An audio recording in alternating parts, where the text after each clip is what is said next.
बात करेंगे मध्य प्रदेश की विधानसभा चुनाव में हार के बाद कांग्रेस लोकसभा चुनाव 2024 की तैयारी में जुटी हुई है। पीसीसी दफ्तर में 3 दिन चली मैराथन बैठक में इसकी रणनीति बनी। पहले दिन 6 जनवरी को हार की समीक्षा की गई और इस दौरान कांग्रेस नेताओं की अंदरूनी कलह भी सामने आई। दूसरे दिन रविवार को पीसीसी चीफ जीतू पटवारी ने सोशल मीडिया विभाग की बैठक ली और सोमवार को तीसरे दिन लोकसभा चुनाव की रणनीति तैयार की गई। इसमें जीतू पटवारी के अलावा पूर्व सीएम कमलनाथ, दिग्विजय सिंह समेत कई दिग्गज नेता मौजूद रहे।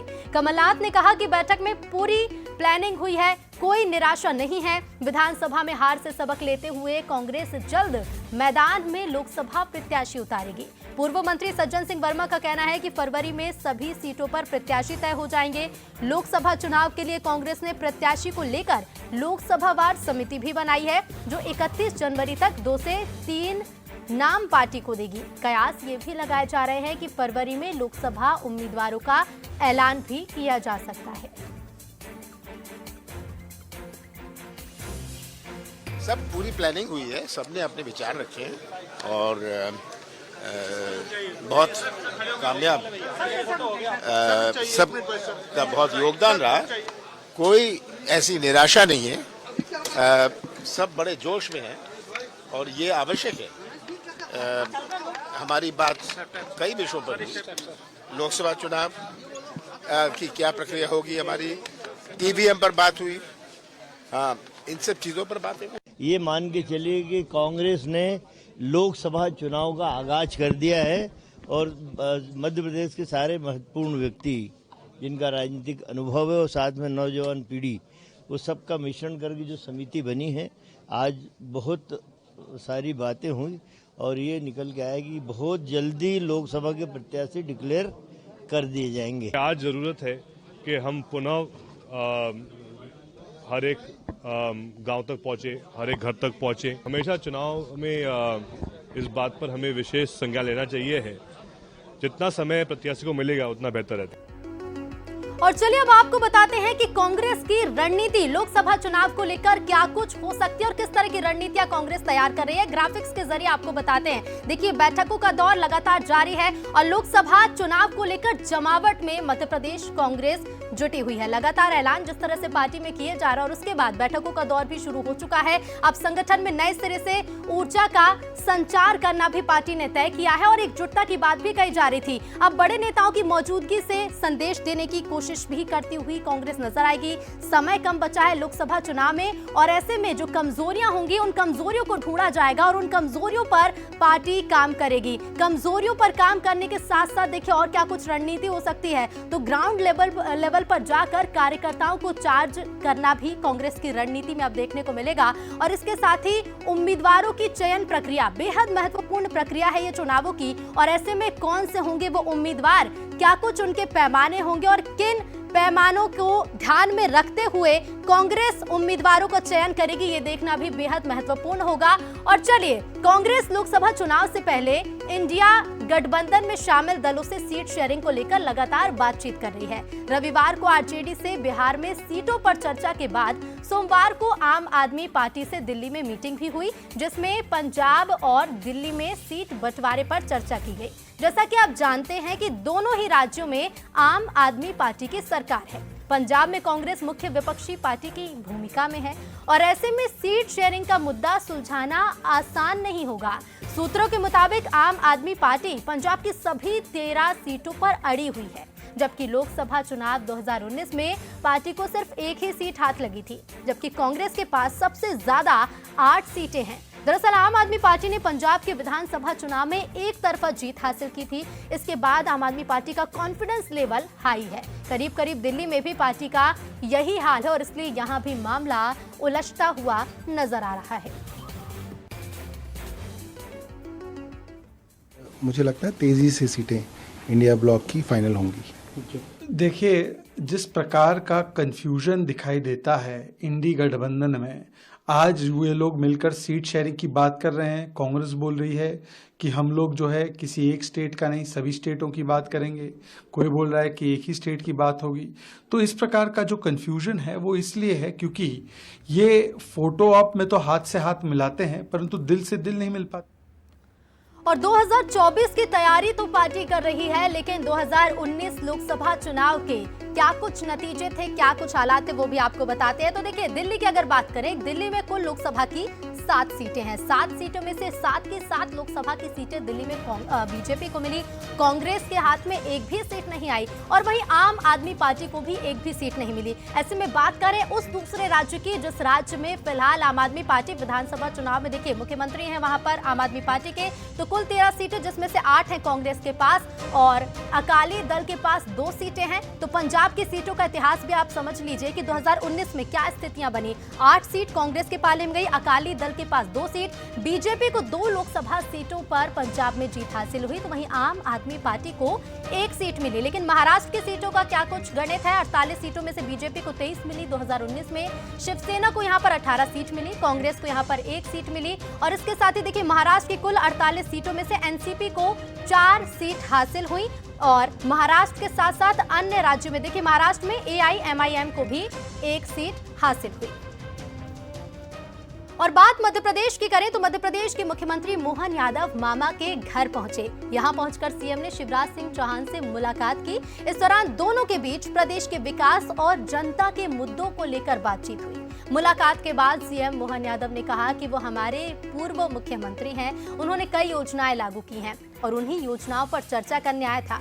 सभी योजनाओं को हम आगे बढ़ाएंगे। तो वहीं शिवराज सिंह चौहान ने कहा कि 10 जनवरी को लाडली बहनों के खाते में राशि डाली जाएगी। ने काम प्रारंभ किया है, तेजी से प्रारंभ किया है और प्रदेश के विकास और जन कल्याण के कामों में हम हर संभव सहयोग करेंगे। मुझे खुशी है कि योजनाएं जारी रहेगी और 10 तारीख को फिर लाडली बहना के खाते में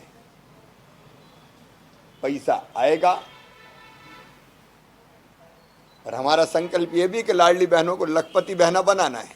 ये केवल कहने के लिए मैंने नहीं कहा था,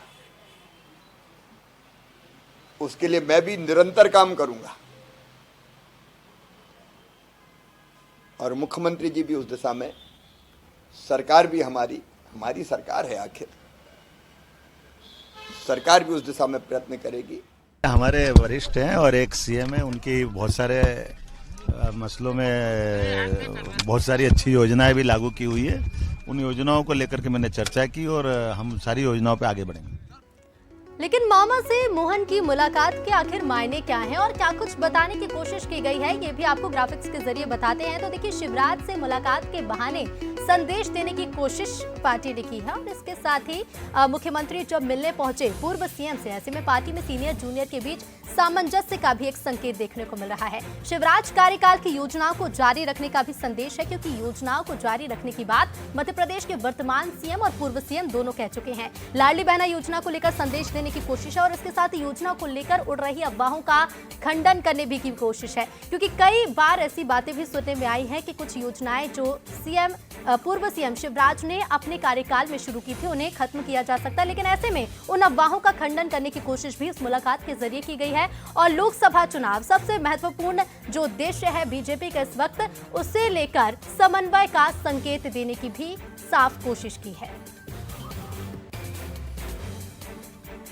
और देखिए, इसी के साथ आज मुलाकात हुई। बयानों से लगातार पूर्व सीएम शिवराज चर्चा में भी हैं। पूर्व सीएम शिवराज सिंह चौहान का एक वीडियो वायरल हो रहा है जिसमें शिवराज का सियासत पर कटाक्ष सुनने को मिला है। राजनीति में रंग बदलने वालों पर मध्य प्रदेश के पूर्व सीएम शिवराज सिंह चौहान ने कटाक्ष किया। कहा, मुख्यमंत्री हैं तो आपके चरण तो कमल के समान हैं, कर कमल हो जाते हैं, चरण कमल हो जाते हैं, बाद में होर्डिंग से फोटो गायब हो जाते हैं। फोटो ऐसे गायब होते हैं जैसे गधे के सिर से सींग। इसके साथ ही देखिए, मध्य प्रदेश के पूर्व सीएम शिवराज सिंह चौहान ने आगे भी ये बयान जारी रखा। कहा कि राजनीति में भी बहुत अच्छे समर्पित कार्यकर्ता हैं। हालांकि इस बयान के क्या कुछ मायने हैं ये तो समझने वाली बात है, लेकिन जो बातें पूर्व सीएम ने कही हैं, क्या है वो बयान, चलिए सुनवाते हैं आपको। जो रंग देखते हैं, मुख्यमंत्री हैं तो भाई साहब आपके चरण तो कमल के समान हैं, कर कमल हो जाते हैं, चरण कमल हो जाते हैं, और बाद में नहीं रहे तो होर्डिंग से फोटो ऐसे गायब होता है जैसे गधे के सिर से सींग। बड़ा मजेदार क्षेत्र है ये। और चलिए अब मध्य प्रदेश के बाद बात कर लेते हैं छत्तीसगढ़ की, जहां आज एक बयान चर्चा में रहा और ये बयान था छत्तीसगढ़ की महिला बाल विकास मंत्री लक्ष्मी राजवाड़े का। एक वीडियो इन दिनों सोशल मीडिया पर जमकर वायरल हो रहा है, जिससे में मंत्री महोदया मंच पर अधिकारियों को लताड़ लगाती नजर आ रही हैं। दरअसल लक्ष्मी राजवाड़े कार्यकर्ताओं से भेंट मुलाकात करने उड़गी के काला मजन पहुंची थी। उन्होंने मंच से अधिकारियों को दो टूक शब्दों में कहा कि पिछली सरकार में क्या हुआ उससे मतलब नहीं है, लेकिन अब कोई अधिकारी कार्यकर्ताओं को परेशान करेगा तो उसकी खैर नहीं होगी। अगर सबको लगता है कि ये मंत्री सीधी सादी है, उससे काम निकाल लेंगे, तो ये उन लोगों की गलतफहमी है। महिला बाल विकास मंत्री के बयान के बाद चर्चाओं का बाजार गर्म है। भारतीय जनता पार्टी की सरकार है, 5 साल क्या हुआ वो आप लोग भूल जाइए। मैं उसको गिनना नहीं चाहूंगी जिस तरह से आप पूरे अत्याचार किए थे 5 सालों में, लेकिन इस बार पिछले बार की अपेक्षा इस बार अच्छा काम होना चाहिए। कोई भी कार्यकर्ता को परेशान नहीं करेगा। आप सभी से अनुरोध है, अगर आप लगातार हमारे कार्यकर्ताओं को परेशान करते रहेंगे तो फिर आप के ऊपर क्या हम करेंगे वो आप ही समझ जाइएगा। आप सब समझते हैं कि इस बार हमारी विधायक भोली भाली है, हमारी मंत्री सीधी सादी है, इनको तो ऐसे ही करके हम काम निकाल लेंगे, लेकिन गलत फहमी में है आप सब। पखांजूर में बीजेपी नेता असीम राय की हत्या केस में एक बड़ा अपडेट सामने आया है। पुलिस ने 6 संदिग्धों को हिरासत में लेकर पूछताछ शुरू कर दी है। बता दें कि पखांजूर में रविवार देर रात बीजेपी के जिला उपाध्यक्ष और पूर्व नगर पंचायत अध्यक्ष असीम राय की गोली मारकर हत्या कर दी गई थी। हत्या के विरोध में सोमवार को पखांजूर बंद रहा। इस दौरान यात्री बस समेत दुकान प्रतिष्ठान भी बंद रहे। तो वहीं कापसी में समर्थकों ने चक्का जाम कर दोषियों को तत्काल गिरफ्तार करने की मांग की।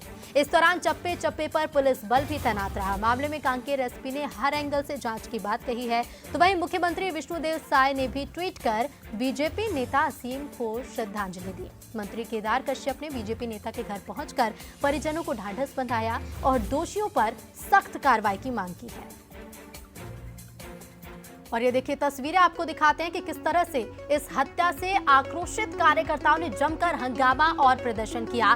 तो बीजेपी नेता की हत्या देर रात रविवार को हुई और उसके बाद से अस्पताल के साथ साथ पार्षद के घर पर भी जमकर हंगामा कार्यकर्ताओं ने किया। हत्या के बाद से राजनीति भी शुरू हो गई है। कांग्रेस नेता सुशील आनंद शुक्ला का इस पर बयान भी सामने आया है। तो वहीं बीजेपी की ओर से डिप्टी सीएम विजय शर्मा ने भी इस पर अपनी प्रतिक्रिया दी है। सियासत भी लगातार इस मामले को लेकर जारी है और प्रदर्शन भी जारी है। लेकिन इसी बीच आपको दिखाते हैं छत्तीसगढ़ से 6 तस्वीरें और इन 6 तस्वीरों से आप अंदाजा लगाइए कि क्या स्थिति उसके बाद से बनी हुई है, बयानबाजी किस तरह से जारी है। और सबसे पहली तस्वीर देखिए, रविवार देर रात की ये तस्वीर। देर रात हत्या कर दी गई गोली मारकर बीजेपी नेता की। और दूसरी तस्वीर आप देखिए, समर्थकों में जमकर आक्रोश देखा गया। पार्षद के घर के बाहर तोड़फोड़, बीजेपी नेता की आज शव यात्रा निकाली गई। चौथी तस्वीर देखिए, मंत्री विधायक परिजनों को ढांढस बंधाने पहुंचे और दुकानें बसें बंद रहीं और पूछताछ में पुलिस जुटी हुई है। तो देखिए लगातार ये जो मामला है ये तूल पकड़ता जा रहा है। बयानबाजी इस पर तेज है, कार्रवाई की मांग जारी है। तो वहीं 6 संदिग्धों को पुलिस ने गिरफ्तार भी कर लिया है, माफ कीजिएगा हिरासत में लिया है और उन संदिग्धों से पूछताछ जारी है।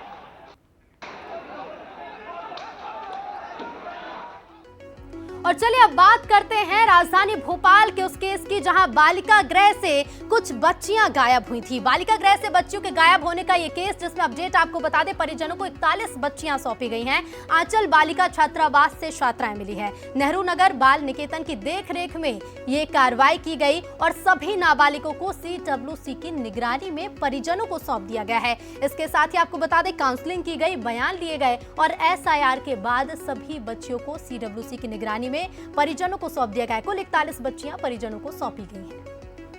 मध्य प्रदेश की राजधानी भोपाल में जिन बच्चों को बरामद किया गया था आंचल बालिका छात्रावास से, अब उन्हें उनके परिजनों को सुपुर्द किया जा रहा है। 41 बच्चों को बरामद किया गया था, अलग अलग जगह के रहने वाले थे और यहाँ पर उनके परिजन में उनसे जानेंगे कि सर कितने दिनों से बच्चे यहाँ पे मौजूद थे? 3-4 दिन से। अच्छा, आप अभी लेने आए हैं, बच्चों की काउंसलिंग हुई है या उनसे बातचीत हुई आपसे? नहीं, सब ठीक ठाक है, सब बढ़िया बच्चे हैं, कोई दिक्कत वाली बात नहीं है, कोई परेशानी नहीं है। धर्मांतरण की बात सामने आ रही थी, क्या धर्मांतरण नहीं, ऐसा कुछ नहीं है। ऐसा कुछ भी नहीं था, वो छात्रावास क्यों भेजा था आपने? नहीं, बच्चियां पढ़ रही थी इसलिए आप बच्चों को पढ़ने के लिए। हाँ। ये बात कभी आई कि हिंदू और मुस्लिम नहीं, ऐसी कोई बात ही नहीं आई। नहीं, ऐसी कोई बात नहीं से चल रहा था वो छात्रावास? नहीं, क्यों, हम हर संडे मिलने जा रहे थे उसके। हाँ, हर संडे जाते थे, कपड़े लेके जाए, खाना लेके। हम आदमपुर छावनी रहते हैं, पडरिया। हाँ, तो ये वो परिजन है जो जिनको बच्चों को सुपुर्द किया गया है, और जो CWC की टीम है उन्हें 41 बच्चों को सुपुर्द किया जा रहा है, और लगातार मीडिया से भी यहाँ पर वीडियो बनाने का इनकार करते हुए वहाँ के कर्मचारी नजर आए और हवाला देते हुए नजर आए। क्या CWC ही इस पूरे जो मामले आते हैं इस तरह के सामने, क्या वही जड़ होती? क्या उनका जानबूझ के इस ओर ध्यान नहीं रहता है, और जब बच्चे और उनके फिर परिजन परेशान होते हुए नजर आते हैं? बंसल न्यूज के लिए मेरे साथी पुरुषोत्तम मिश्रा के साथ दीपक द्विवेदी, भोपाल। उधर बीजापुर में क्रॉस फायरिंग की घटना की जांच के लिए जिस तरह से कमेटी का गठन किया गया था, लेकिन अब इस घटना की जांच मजाक बन गई है। जांच दल में शामिल कांग्रेस नेत्री जांच की जगह इंस्टा रील्स बनाने में मशगूल रही हैं। मुस्कान लिए पंजाबी सॉन्ग पर रील पोस्ट की है। जांच दल की संवेदनशीलता पर ऐसे में कई सवाल खड़े होते हैं। मुतबंदी क्रॉस फायरिंग में बता दें, एक मासूम की मौत हुई थी, जिसके लिए एक कमेटी का गठन कांग्रेस ने किया था कि ये कमेटी इस मामले की जांच करेगी और जांच रिपोर्ट सौंपी जाएगी। लेकिन ये जो जांच का विषय है ये अब मजाक बनता हुआ नजर आ रहा है, क्योंकि इंस्टा रील्स बनाने में कांग्रेस नेत्री मशगूल हैं, जहां उन्हें जांच करनी चाहिए, लेकिन जांच की जगह ये देखिए, आपको रील आपको दिखाते हैं। जांच के लिए कांग्रेस नेत्री को इस टीम में शामिल किया गया कि जांच की जाएगी, रिपोर्ट तैयार करी, रिपोर्ट सौंपी जाएगी, लेकिन उसकी जगह किस तरह से मजाक बनाया जा रहा है इस जांच का, ये तस्वीरें आपको बताती हैं।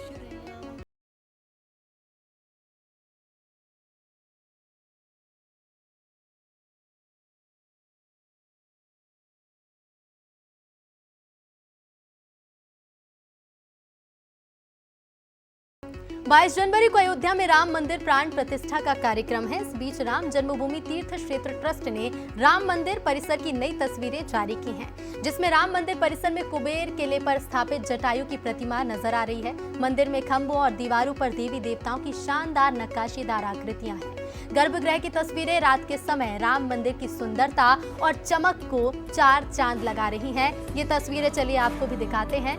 गर्भगृह की तस्वीरें रात के समय देखने में मंदिर की सुंदरता और चमक को और बढ़ा रही हैं। तो मंदिर के खंभों और दीवारों पर देवी देवताओं की शानदार नक्काशी आकृतियां हैं। बेहद खूबसूरत ये वीडियो अयोध्या से सामने आया है।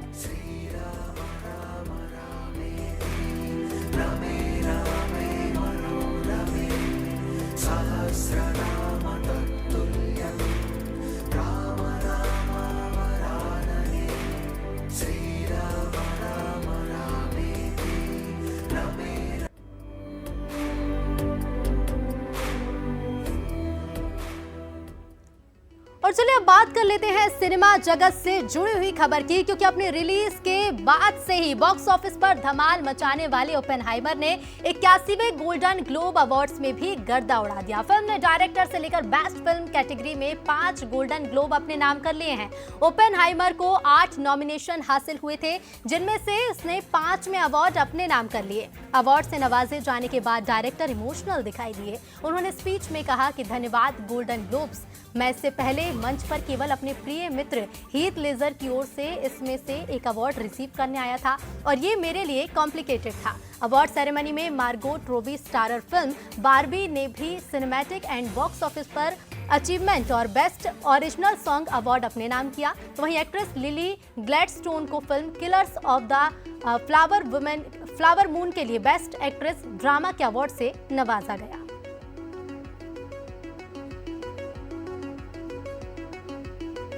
और इसी के साथ टॉकिंग पॉइंट में फिलहाल इतना ही, लेकिन बंसल न्यूज पर बने रहिए, क्योंकि बंसल न्यूज पर खबरों का सिलसिला लगातार जारी रहेगा। मुझे दीजिए इजाजत, नमस्कार।